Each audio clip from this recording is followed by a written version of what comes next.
بسم اللہ الرحمن الرحیم، السلام علیکم، میں ہوں حمزہ اشرف اور میں ہوں صفیہ خان۔ شامل کرتے ہیں ہیڈ لائنز۔ کراچی میں بارشوں کا اسپیل ختم، بارش برسانے والے سسٹم نے بلوچستان کا رخ کر لیا۔ چیف میٹرولوجسٹ کے مطابق کل سے سمندری ہوائیں چلیں گی، درجہ حرارت نیچے آ جائے گا، جولائی کے دوسرے ہفتے کے بعد دوسرا اسپیل آئے گا۔ کراچی میں لوڈ شیڈنگ کا ذمہ دار کون ہے؟ اسد عمر نے ملبہ پچھلی حکومتوں پر ڈال دیا۔ سوال اٹھایا کہ کراچی میں بجلی کی ترسیل کے نظام میں بہتری نہیں لائی گئی، ان لوگوں نے اپنے دور میں کے الیکٹرک کے خلاف کوئی ایکشن کیوں نہ لیا؟ راجہ پرویز اشرف بولے، وفاق ہر چیز کا ملبہ پچھلی حکومتوں پر ڈال دیتا ہے۔ آپ سے سوال کیا جائے تو جواب مانگو تو آپ کہتے ہیں 2 سال کے بعد نظام سیٹ ہوگا۔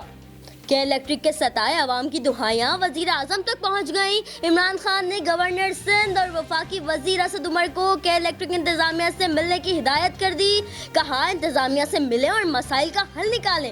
لوڈ شیڈنگ اور اوور بلنگ کے خلاف سندھ ہائی کورٹ میں درخواست دائر، نیپرا کا فیصلے پر کل کچہری لگانے کا فیصلہ۔ لوڈ شیڈنگ اور اوور بلنگ کے مسائل سے تنگ آ کر آخرکار پی ٹی آئی رہنماؤں نے کے الیکٹرک کے ہیڈ آفس کے باہر دھرنا دے دیا۔ دھرنے کو آج 4 روز مکمل ہو گئے۔ دھرنے کے درمیان کے الیکٹرک کی جانب سے دھرنے کے شرکا کے لیے کھانے پینے کی اشیاء بھیجی گئیں، مگر شرکا نے سب کچھ واپس کر دیا اور کہا کہ ہمیں صرف کراچی کی عوام کے لیے بجلی چاہیے، ساتھ ہی ہلاکتوں کا ذمہ دار کے الیکٹرک کو ٹھہرا دیا۔ ٹال مٹول کے دن گئے، سپریم کورٹ نے ریلوے کا سفر محفوظ بنانے اور سرکولر ریلوے کی بحالی کے لیے فوری اقدامات کا حکم دے دیا۔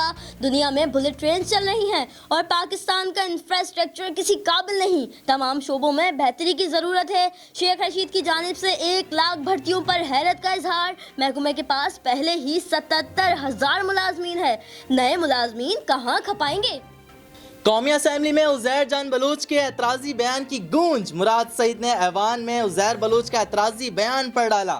سوال اٹھایا کہ عزیر بلوچ کا لیا گیا بھتہ زرداری اور فریال تارپور کو جاتا تھا، اس نے زرداری کے لیے 14 شوگر ملز پر قبضہ کیا۔ مراد سعید کی تقریر کے دوران پاکستان پیپلز پارٹی کا شور شرابہ، شازیہ سومرو نے ہینڈ فری دے ماری، مراد سعید بچ گئے۔